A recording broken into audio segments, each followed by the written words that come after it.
Water began moving through this dike onto southern Manitoba farmland shortly after excavators ripped a chunk out of the road barricade to relieve massive flood pressure on the Assiniboine River southeast of Portage la Prairie.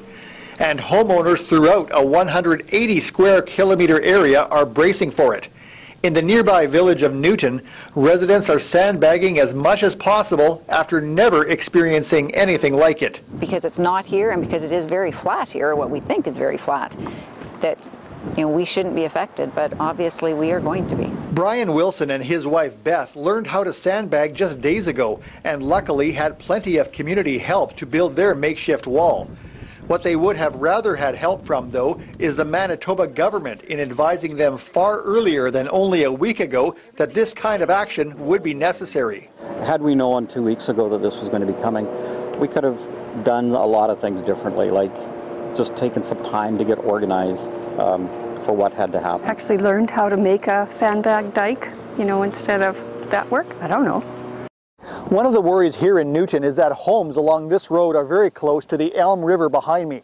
It's going to rise quickly. Someone already put a measuring gauge in to see how high it comes up.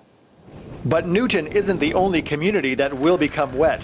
A few kilometers east in Oakville, massive sandbags are hoped to hold back the water. Meanwhile, Premier Greg Selinger flew to the dike site by helicopter hours after it was broken up and could not say how badly homes would be swamped. Right now, people are directing the water to minimize damage for homes, and that's what's going on. So I would hope we wouldn't see it.